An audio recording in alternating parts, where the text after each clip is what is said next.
What's up, guys? Powerbang here, and I'm bringing you a video tonight that's going to highlight the effect that the update has had on your Hog Riders. I know the circles that I run in and the people that I talk to on a frequent basis, very, very loud feedback saying basically the sky is falling, and we're going to see nothing but mass Hog Rider raids now at Town Hall 9. And that, I cautioned everybody and said, let's not jump to conclusions.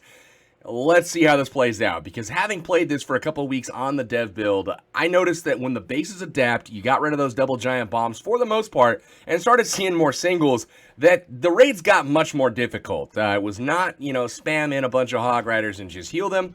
However, you're going to see possibly some different deployment strategies, and we'll try to highlight some of that in this video.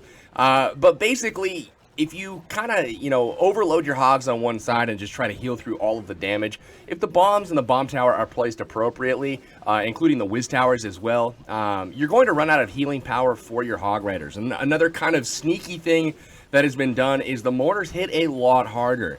And when there's a group of hogs that are grouped up on these defenses, it's going to chip away at them much more quickly than it used to before. Mortars, for the most part, when they landed on a group of troops prior to this update, it didn't matter. I mean, honestly, there was almost no effect whatsoever for those mortars, but now there is. So in this raid here that we're looking at first, we're going to look at like 4 raids today, all of which were successful. Some of the, I'll break down some more fails and stuff in a later video, but this war is in progress, just trying to grab some of the Hog Rider action, because I've been asked this about 100 times since the update came out. What about the hogs? Well, hobo, guys. Bringing in the stoned hobo, bringing in those golems deep into the base, double jump to get them super deep.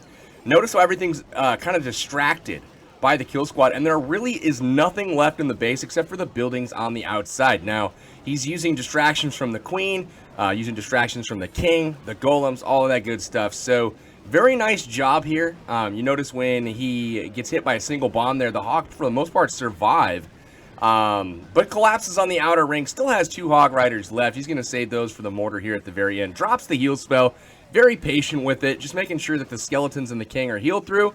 But he gets that final mortar taken down, and that is that. So very, very deep push here by the kill squad is the moral of this story. Notice the bombs in the base. Spread out, single bombs. This was a better setup base than the previous meta bases as far as defending against the current Hog Riders, where their damage is, or the hit points are not affected by 150% by the giant bombs. So let's take a look at the next attack.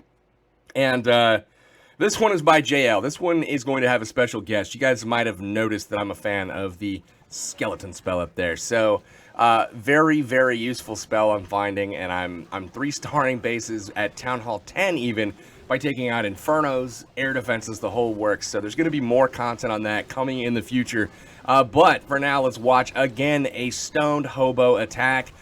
This is still very, very strong at Town Hall 9. You're going to see 3 golems come in. The whole side of this base is basically cleared out so that the funneling is going to be true. The bowlers are going to go straight to that jump spell. That's going to get them deep into the base. And again, guys, 2 jump spells for the kill squad, getting them super deep. You're trying to carve out a very big portion of that core and leave up essentially a horseshoe that the Hog Riders, there's 16 of them here, can go ahead and, can target coming into the backside of the base. Now, one thing I want you to pay attention to, the golems are deep.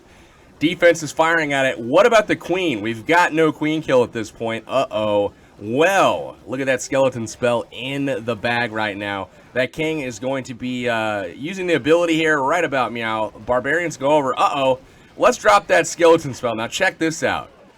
Skellies are being fired at one after the other. Queen can't keep up. We've got a single bowler right now doing work on that queen. Finally, the queen catches up, but the skeletons continue to spawn and actually take her out. The Hog Riders come in from all angles here, surgically targeting the defenses on the edge of the ring, and just a really, really nice job here. But again, guys, as you can see, this is not an overwhelming smash. I mean, you could not have asked the kill squad here to do a whole heck of a lot more. Look at the push they got. The queen survives. Cleanup is deployed on both edges of the trash ring here, which is great. But, I mean, look at the base. It is completely wrecked, and the kill squad did all of it. Now, 16 Hog Riders came in, and there are only 3 or 4 remaining. It looks like 5 remaining at very low hit points. So, I don't know about overpowered hogs at this point, guys. It seems like the strategies of old, the bowlers in the clan castle, are what makes this strategy actually strong. One thing that I have noticed in this this update so far, that this is the first clan war that we've actually had. We've been doing friendly wars all week with WHF2, but we've got, let's see, 42 attacks for our side, 37 for their side. 23.5% of these attacks, I did the math, have been 90+% fails.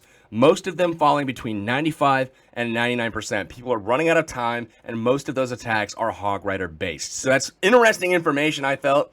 But really quite a few fails here, and it comes down to time at the end. Now, we're looking at, again, another Stone Hobo. We might as well just call this the Cellhobo guide, because essentially that's what it is. I didn't even realize that when I was picking out these attacks. I was just watching, trying to find something that was using Hog Riders. We've been really big on air lately at Town Hall 9 especially. So a lot of our raids, we're looking at like Mass Baby Dragons, Lalo, you know, Laloon, you know, just all kinds of cool air strategies, even dragons at Town Hall 9. But we saw some Hog Riders here. Again, 3 golems go into the jump spell. You're going to see the boulders come in behind. It looks like in this raid he kind of forgot, you know, no, not this raid. It's the next raid. He kind of forgets to drop his stuff on time. Bowlers start to kind of circle a little bit, but the queen's going to pop that archer tower. One shot. There we go. Bowlers are going to head inside now to the jump spell. Looks like everything's going to lock on here. At least the queen's going to lock onto that lava hound. End up dealing with that.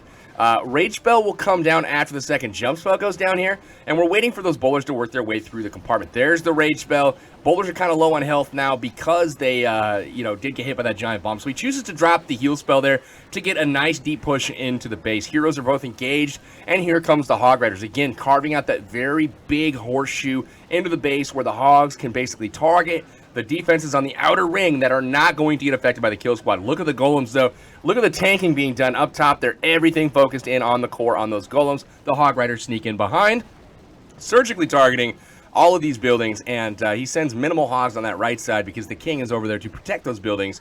But they converge here again on the last few buildings, and he does have a couple extra hogs there, but all the hogs in that main group there, because he chose to use the heal spell on the kill squad, they were all very low health. But that was a great job getting through the base. Again, didn't completely overwhelm and smash this base, but it was convincing. I mean, he got it done, but definitely not like an OP strategy. You know, oh my god, the hogs are gonna, you know, be crazy. You'll never be able to stop them. I disagree with that entirely.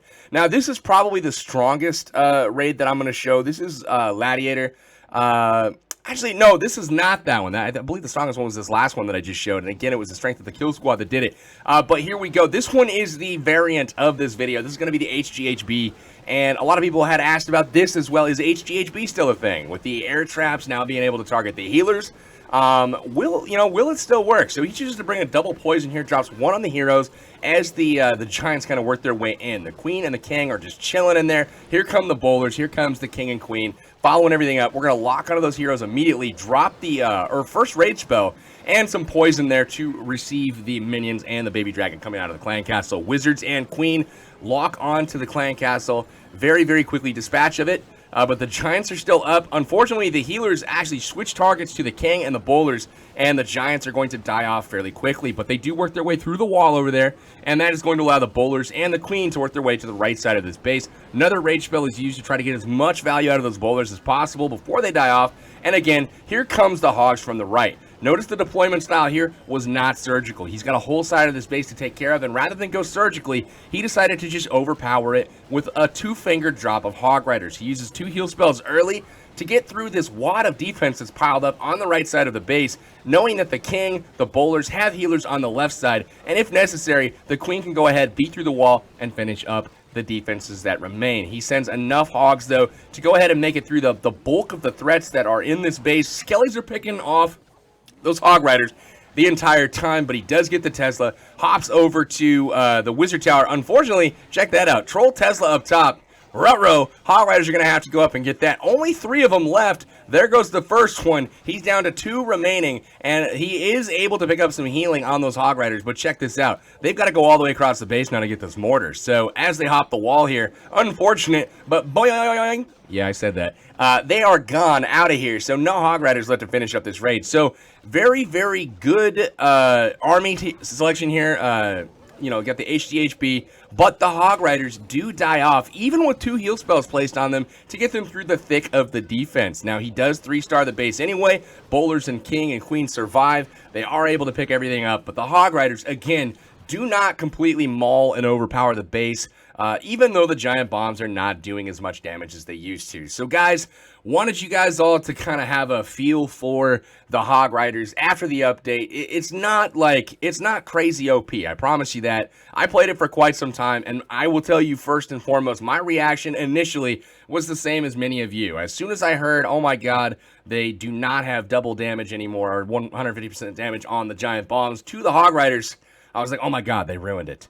They ruined the game. Town Hall 9's gonna die. Oh, it's gonna be so easy. Well, I went and tested it. Yeah, the old meta bases I absolutely pooped on with the with the Hog Riders. And I was like, well, this isn't how people are gonna defend against this strategy. Let's see how we can tweak this. Tweaked it up, built a few bases, and wouldn't you know it, it was a lot harder. Took a lot more tries, and I was like, well, in war, we're not going to have the opportunity to friendly challenge it this many times before giving it a go. And I think the results across the board, both in our friendly wars this week with WHF2 and our war results, including our opponents' results, and from what I've seen in the community, people are struggling at Town Hall 9. The hit rates are down from what they were previous to the update, and I think that's a great thing. It is not impossible to attain 3 stars at Town Hall 9. However, it's not as easy mode as people were making it out to be. It is definitely not a face roll scenario at Town Hall 9. I feel like the balance is much better off now. So, excited to see where things go.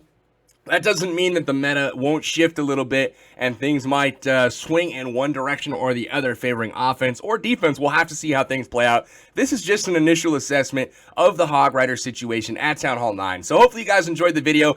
How are you guys doing with your Hog Riders? Are you guys seeing more success on some of the bases that you're facing?